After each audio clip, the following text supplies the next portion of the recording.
Four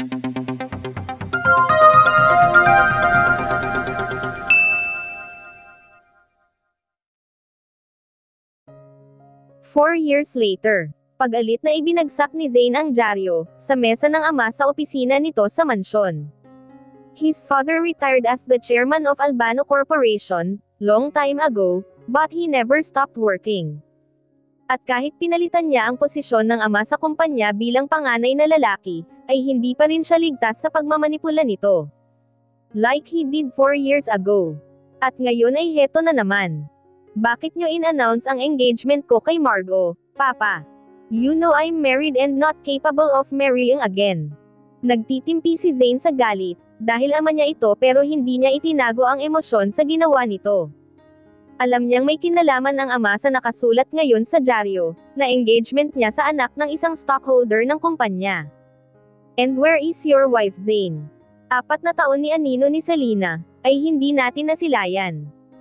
Nakausap ko na ang abogado natin para sa annulment niyong dalawa. I gave you 1 year to make your marriage work, pero hindi niyo nagawa. Pasalamat ka dahil hindi ko binawi ang pagiging CEO mo.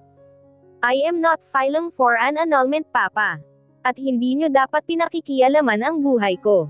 I am your son. Hindi ako asset sa negosyo niyo, na ibabarter sa iba kapalit ng shares ng kumpanya. Alam ni Zane ang pakay nito. Mr. Frederick Roscoe, who owns Roscoe Corporation, ay ang nagmamay-ari ngayon ng malaking shares ng Albano Airlines. Hindi naging maganda ang estado ng kumpanya kaya naipagbili ito kay Frederick. Their family now owns 40% share, while Albano owned only 20%. Ang isa pang stockholder nito ay ang ama ni Margo, na si Darius Dallon na may-ari ng 30% share.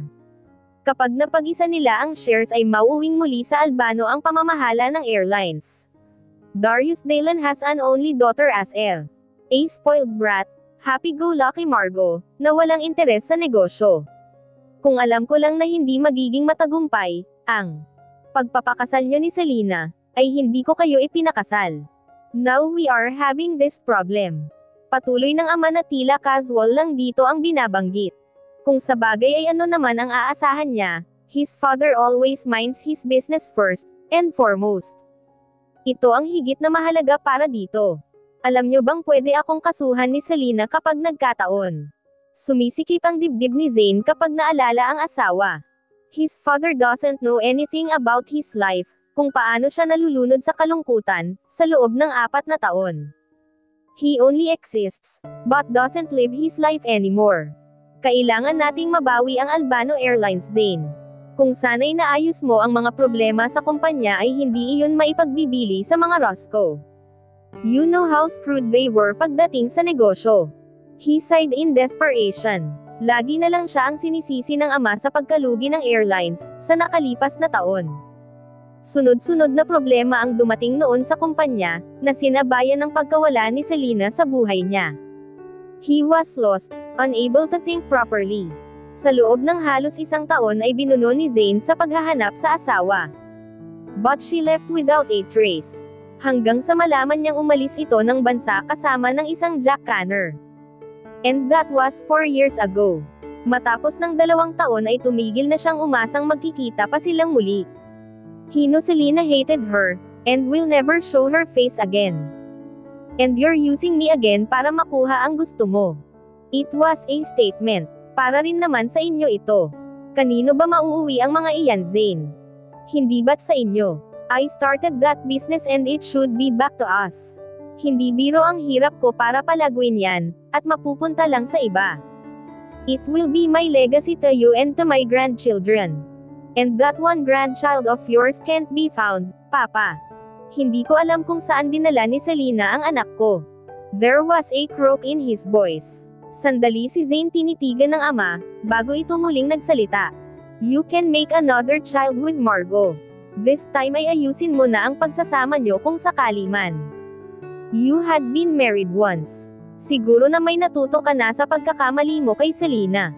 Talagang desidido na kayo sa desisyon nyo, at paano maipafile ang annulment namin ni Selena, kung hindi siya nagpapakita. Money works, Zane. Ako ang bahala sa annulment nyo. Kaya ko inanunsyo ang engagement niyo ni Margo, ay para lumantad na rin siya. If not, bahala na ang abogadong i-justify iyon sa korte, para mapawalang bisa ang kasal niyo. Matapos makipag-usap sa ama ay dumiretso si Zayn, sa minibar at doon nilunod ang sarili sa alak. Hindi na siya masaya sa buhay niya mula nang umalis si Selena. He lost her. He lost his child.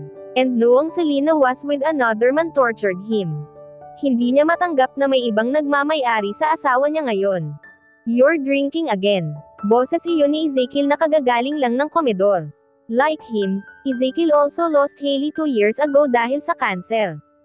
They never got married but after Hailey passed away, Ezekiel got full custody of his child Ethan. Congratulate me Zek, once I annulled my first marriage ikakasal akong muli. How lucky can I get? May sarkastiko ni Zayn na sabi. Bakit ba itinigil mo na ang paghahanap kay Selena? What can I do? Ayaw niyang magpahanap. 4 years, ni. Isang tawag wala akong narinig. Ni anino ng anak ko hindi ko nakita. I wonder if that child even knows I exist. Muli ni Zayn na dinala ang alak sa bibig, at pinaglandas ang init niyon sa lalamunan niya. But he felt nothing. He was numb for 4 years now. Don't marry Margo Zayn. Marrying at the wrong reason will not be successful, you should know that by now. Hindi siya sumagot. Napupuno na ang dibdib niya ng samat-saring emosyon. Masama ang loob niya kay Selena, dahil hindi man lang siya nito binigyan ng pagkakataong itama ang pagkakamali. But he hated himself more for hurting her, that made her vanish in his life. Nang ipahanap niya ito sa mga investigador ay sabay niyang ipinaimbestigahan si Jack Canner. Isa din itong matagumpay na negosyante sa Malaysia. He is a billionaire, bata pa at isang magandang lalaki. Naninibugho ang puso niya, sa kaisipang ipinagpalit siya ni Selena dito. Mula nang umalis ang mga ito sa bansa ay hindi pa muling bumabalik. Ipinagbili na nito ang pagbrikang nagsara, bago ito lumabas ng Pilipinas kasama ng asawa. Matapos ang anunsyong engagement nila ni Margo, ay nagkaroon naman ng maliit na party sa isang hotel para sa nalalapit na pagsasanib ng business ng dalawang pamilya. Si Julio at Darius ang nagpapasya para sa kapalaran nilang dalawa ni Margo. His annulment with Selena is now will be filed, at sunod son urine na lang si Zayn, while Margo seemed not to care about their engagement at all. Umiinom siya sa kwarto ng hotel na iyon, kung saan idinaraos ang party nang may kumatok sa pinto. Binuksan niya iyon at tumambad sa kanya ang susunod na babaeng pakakasalan. A beautiful brunette Margo Daylan. Kung hindi niya mahal si Selena, ay madadala siya sa angking ganda nito. Margo is a model at kilala sa runway world, dahil sa ganda ng katawan at mukha. But her trait is far from Selena. She's wild, untamed, famous and happy-go-lucky. Last week ay nag-import ito ng isang luxury car, na milyon din halos ang tax na ikinagalit ng ama nito. Hey, why are you drinking here alone? Hindi ba't dapat nasa ibaba ka at hinaharap iyahat ng bisita? Tuloy-tuloy itong pumasok sa silid, at pabagsak na umupo sa couch na naroon. Sinundan ni Zayn ng tingin ang dalaga. She is filled at the right places, classy, and attractive. But he wasn't charmed. Kinuha ng lahat ni Selena ang interest niya sa babae. I don't feel like partying, do the honor. Pinagpipiestahan ng mga reporter ang party na ito dahil sa iyo. Do they know that you are marrying a married man? Hindi ni Zayn may tago ang pagkairita. Kung magpa-party ang ama akala mo'y isa siyang binata. I wonder why your family approved all of this. At ikaw, you are single. Wala ka bang boyfriend? Oh, I hated this idea Zayn. Kahit ang mommy ay tutol, pero wala kaming magawa, kundi ay mapuputol lahat ng tinatamasa naming mag-ina. You are a top-paid international model Margo. Don't tell me you are not paid well. Mabubuhay pa rin kayo ng matiwasay, kung sakaling hindi kayo sustentuhan ni Darius. Oh no, paano na ang Jaguar na binili ko, hindi ko na iyon makukuha at palalayasin ako ni Daddy sa bahay. I'm telling you Zayn, kapag ikinasal tayo'y hindi mo puputulan ang luho ko. Kaya ako pumayag sa engagement na ito. Just because of that.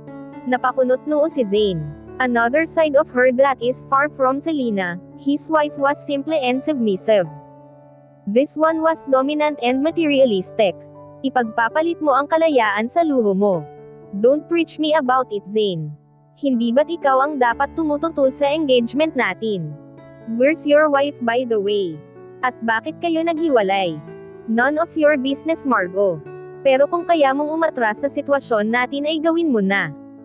I have no intention of marrying again. Don't worry, my dear, the feeling is mutual. Pero tulad mo ay wala akong kakayahang tumanggi. Nagkaroon ng lambong sa mga mata nito. To tell you honestly, my boyfriend ako, Zane. Pero isa siyang mahirap. And that made my father furious, at pinaghiwalay kaming pilit. He looked at her and saw the pain that crossed her eyes. They were never friends. Ni hindi niya maalala kung nagkausap na sila dati sa mga board meetings ng kumpanya. His father had an accident and still in coma as we speak. Milyon na ang gasto sa ospital, dahil 3 buwan na mula nang mangyari ang aksidente. Inako ni Dad ang pagpapagamot kapalit ng pagpapakasal ko sayo. Ginagamit nila ang sitwasyon mo para sa negosyo. Then why did you have to buy luxurious cars? Ginamit mo na lang sana ang perang iyon sa pagpapagamot sa ama ng boyfriend mo. Pagre-rebelde iyon, Zane, hindi luho. Do you think my father would allow me to spend a single cent to my boyfriend and his family? Kaya ayan, uubusin ko ang yaman ng tatay ko sa mga walang kwentang bagay, if only to despise him. Does this boyfriend of yours love you? Baka nga gold digger kaya hindi pinaburan ng ama mo. To think na tinatanggap niya ang pera para may pagamot ang tatay niya, though it's understandable also. We all love our father in spite of their faults and manipulation. He loves me, Zane. Kahit kailan ay hindi ko pinagdudahan ang pag-ibig na yon. Hindi niya alam na sa amin galing ang perang natatanggap ng pamilya nila, otherwise he wouldn't accept it mamatay man ang ama. Idinaan namin sa isang charitable institution ang perang iyon. How noble, Margo. Sa bagay na iyan ay hinahangaan kita. Tinitigan ni Zane muli ang mukha ng kaharap na ngayon ay malayo ang tingin. She was trying to hide her sadness but her emotion was all over her face. Don't patronize me, Zane. Kung mag-grant ang annulment nyo ng asawa mo, ay hindi ako ang papalit sa kanya. I intend to live separate from you matapos ng kasal kung sakali man. We don't love each other and I don't believe in fixed marriage. Don't worry, Margo, we will not be married in its true sense. Ipinikit ni Zane ang mata, nang maalalang sinabi niya rin ang mga salitang iyon kay Selena dati. And now annulment is on their way. Yes, but we can be friends. Kung may konsuelo man ako sa engagement natin, ay ang kaalamang hindi ka masamang tao, Zane, at hindi ka mapagsentala. Tumayo ito at tinungo na ang pinto. Truth is, I still want my first marriage to work out, Margo. We have a child, sa ngayon ay nasa 3 taon na siya marahil. Naudlot ang pagbukas nito ng pinto, at lumingon sa kinaroroonan. Totoo. Then why did you pursue the annulment? Sa tingin mo ba'y babalik sa'yo ang asawa mo sa mga nangyayari ngayon? I know. But I'm desperate. Ilang taon na akong naghahanap sa kanya, but the last news I had was her leaving the country with some Jack Canner, na hindi ko alam kung saang lupalop niya nakilala.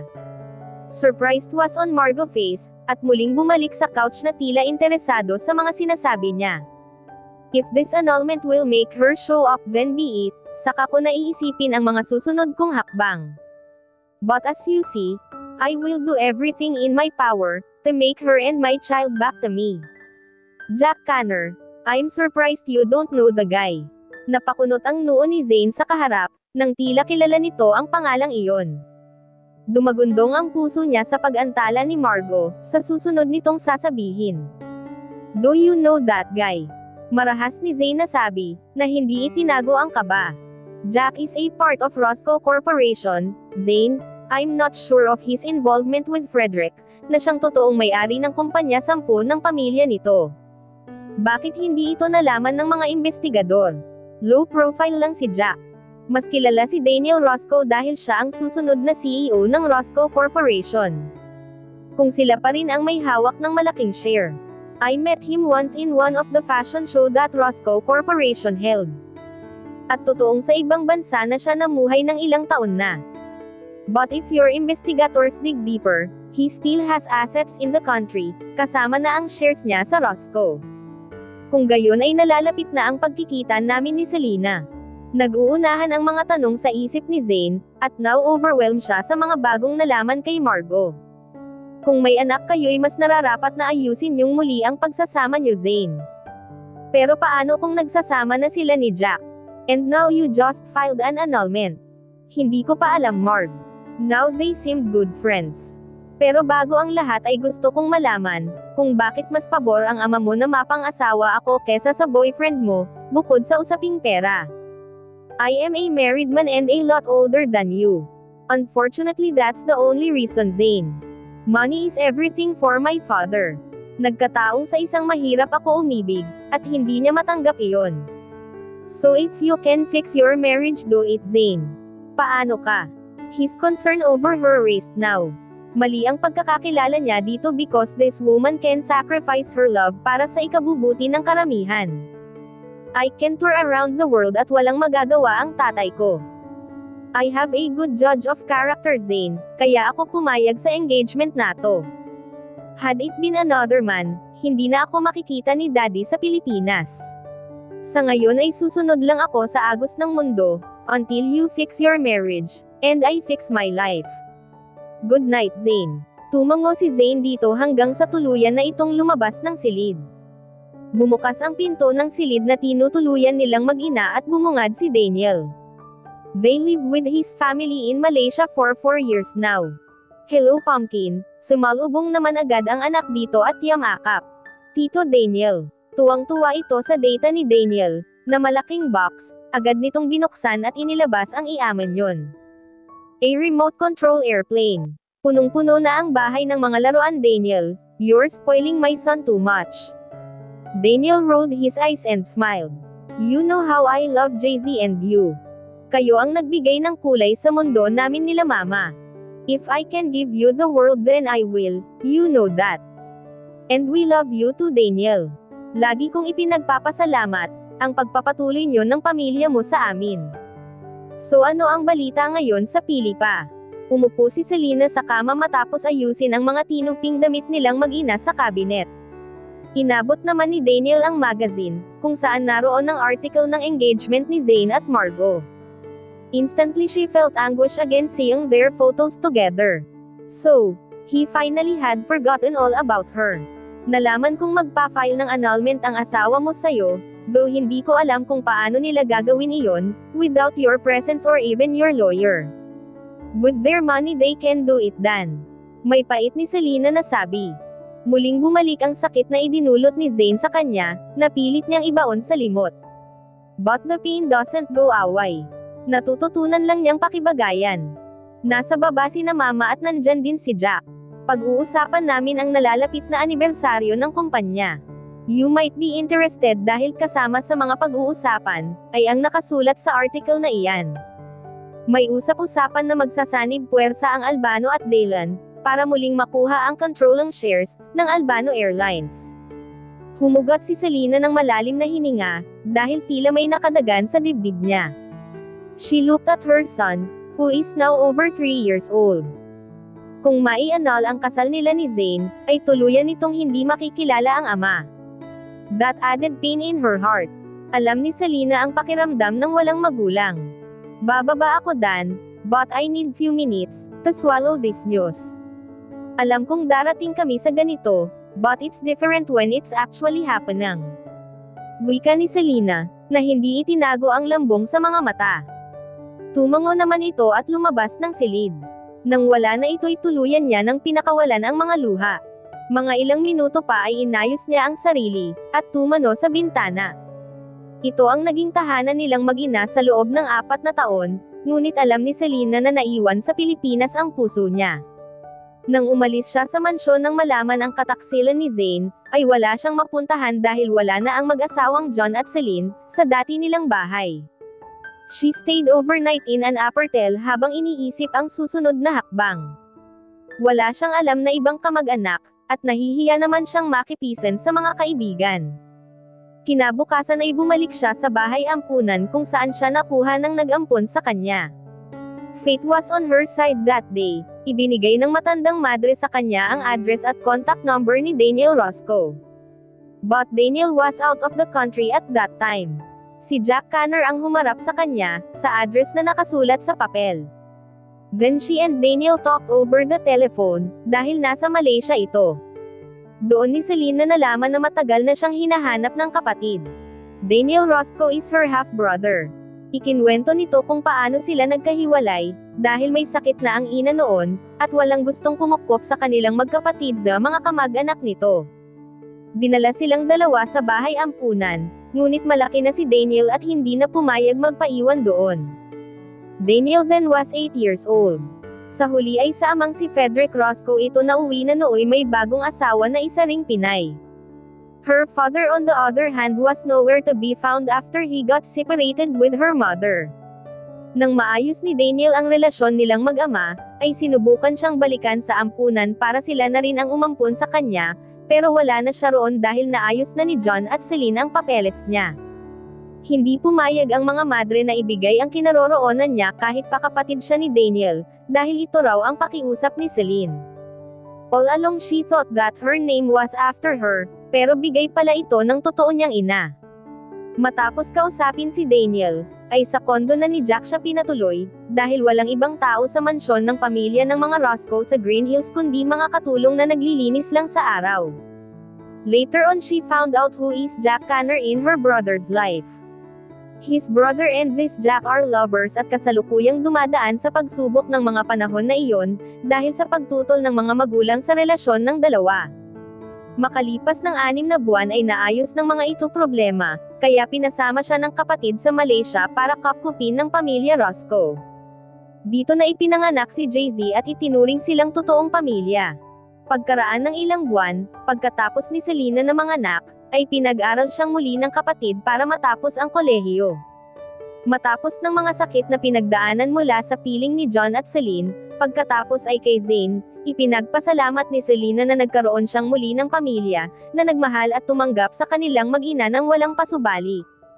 Frederick and Maria were her newfound parents, Daniel her brother, and Jack her new best friend. She couldn't be any luckier. Nakita ni Jack kung paano siya umiyak gabi-gabi, dahil sa ginawa ni Zane. Sa loob ng ilang buwan ay ito ang naging karamay ni Selena, hanggang sa dalhin siya nito sa Malaysia, at makita niya ng personal ang kapatid at ang pamilya nito. They helped her move on. Ngunit lingid sa kanyang kaalaman ay nakasubaybay ang kapatid sa buhay ni Zane.